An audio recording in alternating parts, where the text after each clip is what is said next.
एक फिल्म की, डिसेंट काम हुआ, फिल्म ज्यादा चली नहीं। ऐसा नहीं कि मैंने ट्राई नहीं किया था, मैंने ट्राई किया था ऑल्टरनेटिव कैरियर को। मैं गया था मुंबई, मैंने प्रयास किया, सब किया। बेटे की जिम्मेदारी होती है पिता के अधूरे कार्यों को पूरा करना, उनकी जिम्मेदारियों को अपने कंधे पर लेना। ये हाजीपुर से चुनाव लड़ने की सोच और ये प्रस्ताव मैंने गठबंधन के सामने मैंने रखा और गठबंधन ने इसको स्वीकार किया। जो उम्मीदें उनकी पापा से थी हाजीपुर की जनता की, उन उम्मीदों को मैं पूरा कर पाऊंगा। अच्छा, पशुपति पारस जो कि आपके चाचा, उनकी नाराजगी क्यों रहती है इतनी? है मेरे चाचा ही, उन्हीं की गोद में पला बड़ा हूं मैं। अब जब वो ऐसी बातें मेरे बारे में कहते हैं, सूरज पश्चिम से उग जाएगा पर चिराग से मेरा कोई रिश्ता नहीं रहेगा, बुरा लगता है, दुख होता है, तकलीफ होती है। नमस्कार, अमरुजाला.com देख रहे हैं आप। मैं हूं आपके साथ पल्लवी और आज हमारे साथ बहुत ही खास मेहमान जुड़े हुए हैं। हमारे साथ जुड़े हुए हैं सांसद चिराग पासवान। चिराग जी, आपका बहुत बहुत स्वागत है।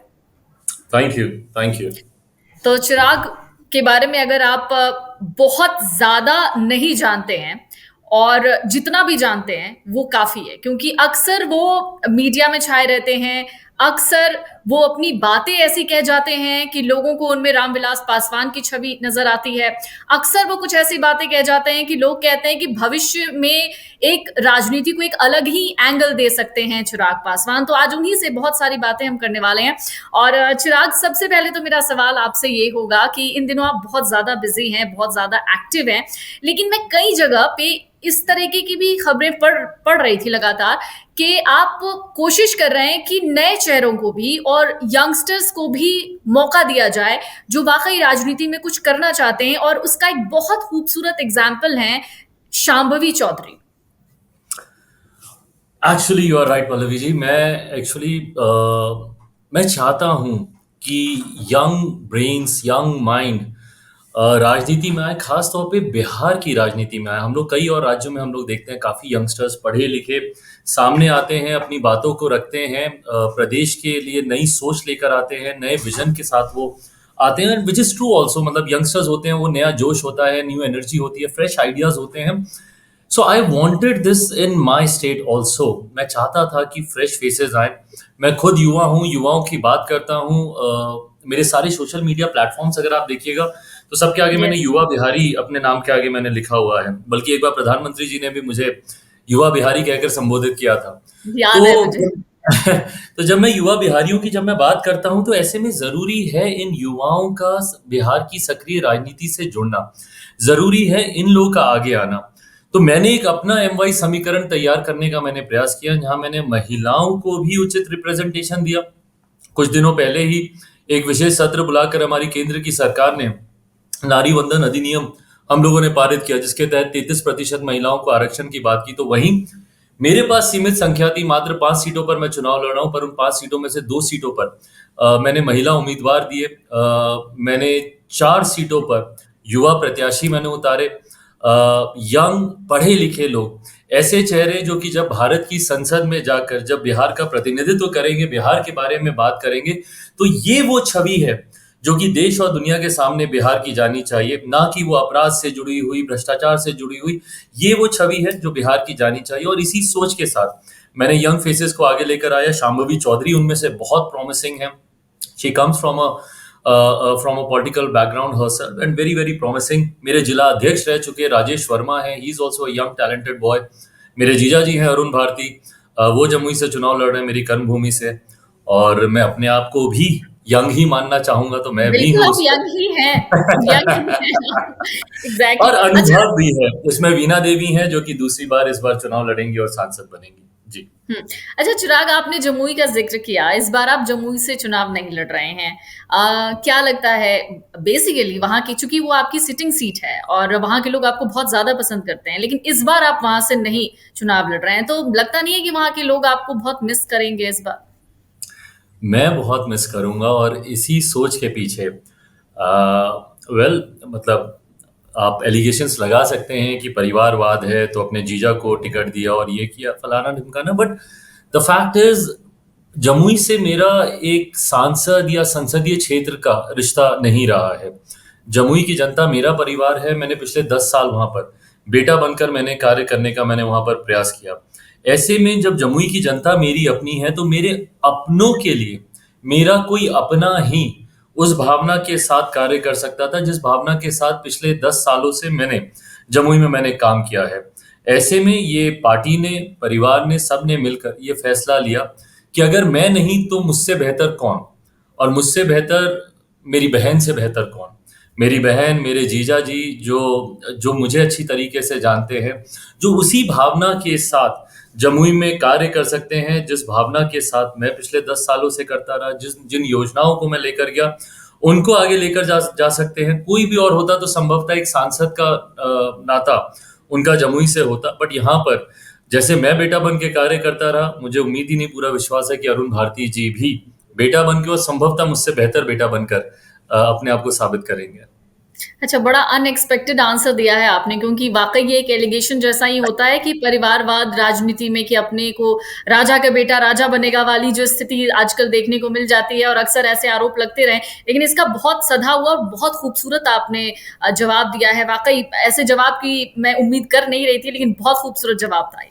जी, कुछ कहना I'll चाह रहे just take one, I'll just take half a minute to explain this also। और मेरे हैं? यस, प्रधानमंत्री ने भी अभी एग्जैक्टली। कुछ दिनों पहले भारत की संसद में अंतिम सत्र जो था हम लोग का, उसमें उन्होंने अपने संबोधन में इस बात को बहुत क्लियरली डिफाइन किया है। परिवारवाद की परिभाषा को उन्होंने बहुत खूबसूरती से रखा। जब कुछ विपक्ष के लोग एलिगेशंस लगा रहे थे भाजपा के कुछ बड़े नेताओं पे, तो प्रधानमंत्री जी ने समझाया कि अगर कोई संघर्ष कर कर अगर आगे आकर अगर अपना मुकाम बनाता है, and Pallavi ji, to be very honest, मैं भी इस बात को मानता हूं कि किसी बड़े व्यक्तित्व का सुपुत्र या सुपुत्री होना आपका सौभाग्य हो सकता है, पर आपकी काबिलियत नहीं।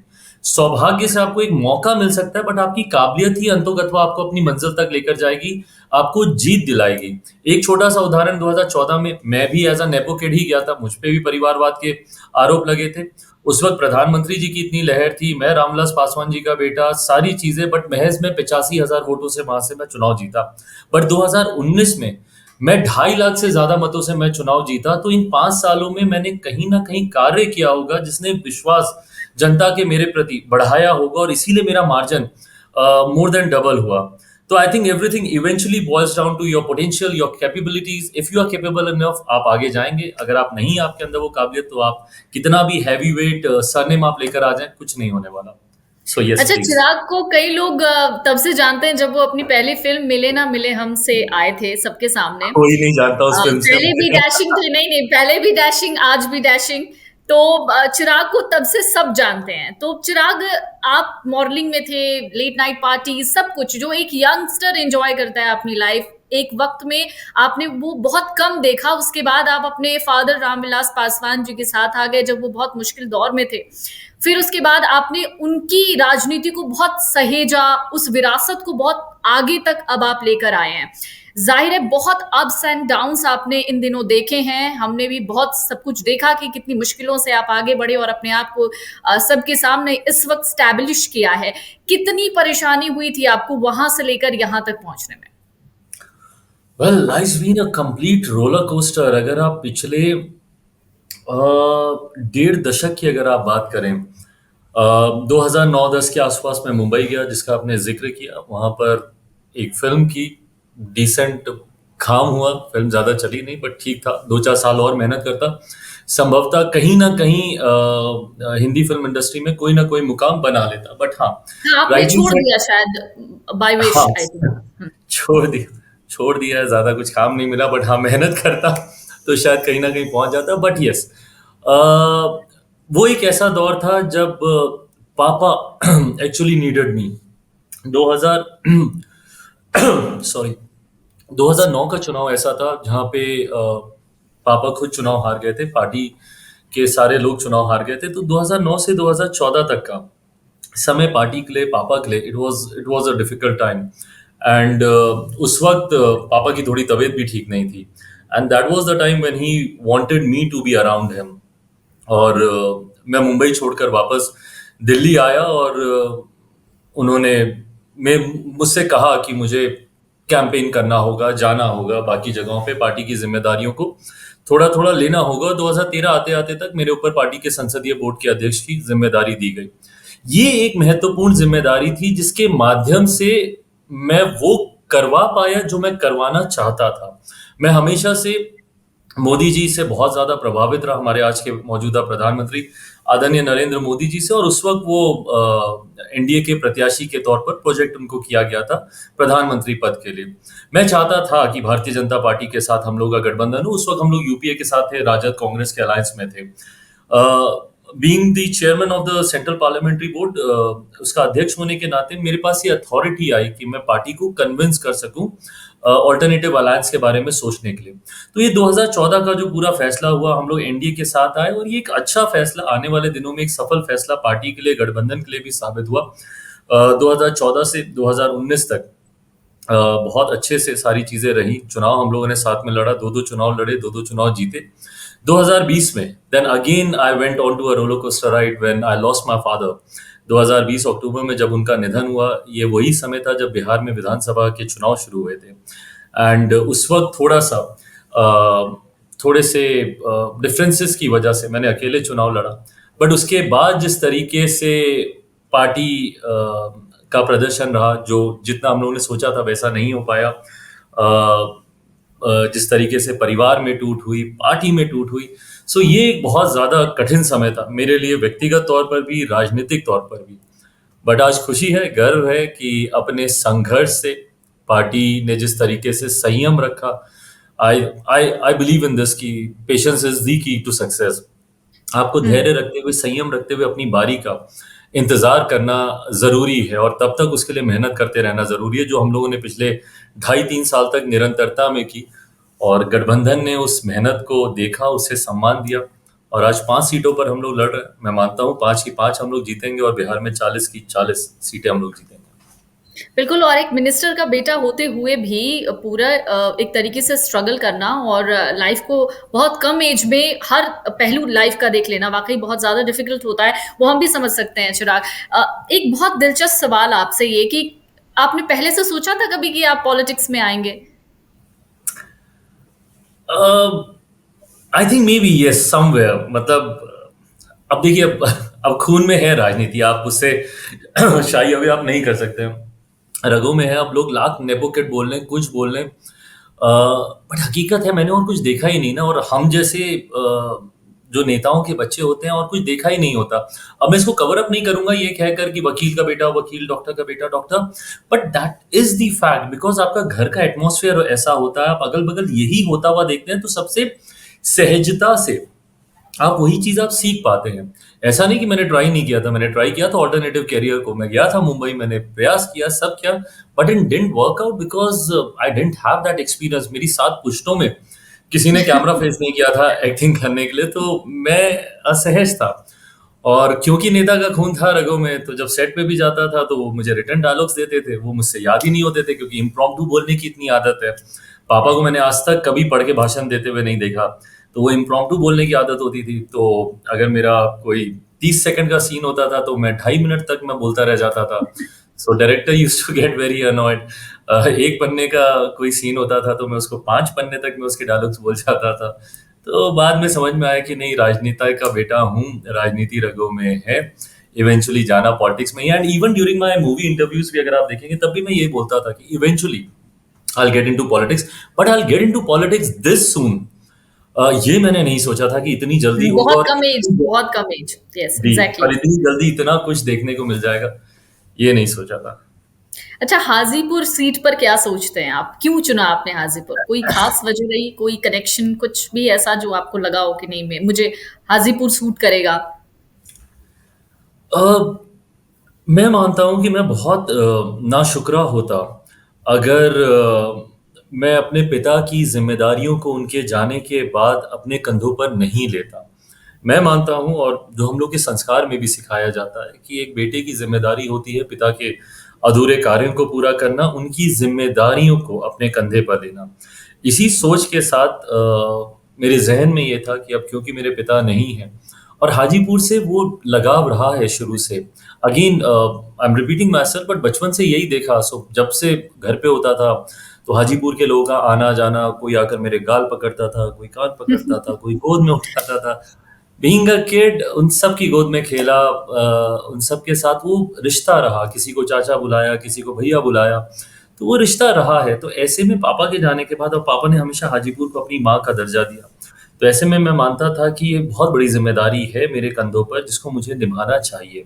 और यही कारण था कि हाजीपुर से चुनाव लड़ने की सोच और ये प्रस्ताव मैंने गठबंधन के सामने मैंने रखा और गठबंधन ने इसको स्वीकार किया और उम्मीद करता हूँ कि जो उम्मीदें उनकी पापा से थी हाजीपुर की जनता की, उन उम्मीदों को मैं पूरा कर पाऊँगा और जितनी मेहनत, जितना प्रयास पापा का रहा, उससे ज़्यादा मेहनत, उससे ज़्यादा प्रयास मैं हाजीपुर के लिए कर पाऊँ, ये उम्मीद करता हूँ। अभी नीतीश कुमार फिर से साथ आ गए हैं। अब उनके साथ कैसा महसूस कर रहे हैं आप? आई थिंक एक छत्तीस से। हुँ। बहुत मैच्योरिटी के साथ मेरे मुख्यमंत्री जी ने, उनकी पार्टी ने, मैंने, मेरी पार्टी ने इस सिचुएशन को हैंडल किया है। मतलब ये किसी से छुपा नहीं था, इश्यूज थे हम लोग के बीच में। बट राजनीति में बड़े लक्ष्य को मद्देनजर रखना जरूरी होता है और मैं राजनीति का विद्यार्थी हूँ and being student of politics, हम लोग को ये सिखाया जाता है कि राष्ट्र हित के ऊपर कुछ नहीं होता है, सबसे ऊपर आपके राष्ट्र का हित होता है, उसके बाद आपके गठबंधन का हित आता है, उसके बाद आपके दल का हित आता है और अगर उसके बाद भी कुछ बच जाए तब इंसान अपने व्यक्तिगत हितों की चिंता कर सकता है। ऐसे में राष्ट्र हित के लिए मैं मानता हूं पल्लवी जी, मेरे प्रधानमंत्री का तीसरी बार प्रधानमंत्री बनना बहुत जरूरी है, ये मैं मानता हूं। उनके प्रधानमंत्री बनने के लिए हमें गठबंधन के हितों को साधना बहुत जरूरी है और गठबंधन के हित को हम तभी साध पाएंगे जब तमाम घटक दल एक दूसरे के साथ हैंड एंड ग्लव्स की तरह मिलकर कार्य करेंगे। ऐसे में अगर कोई दो घटक दल आपस में ही उलझ गए या आपसी मतभेदों में अगर हम लोग फंस गए तो इसका सिर्फ नुकसान हम लोग के गठबंधन को होगा और लाभ इसका विपक्ष ले जाएगा। तो ऐसे में बड़े लक्ष्य को सामने रखते हुए उस ओर हम लोग अग्रसर हो रहे हैं।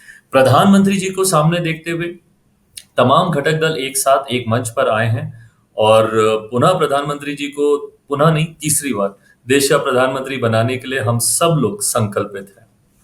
मुकेश सहनी के बारे में क्या कहना चाहेंगे आप?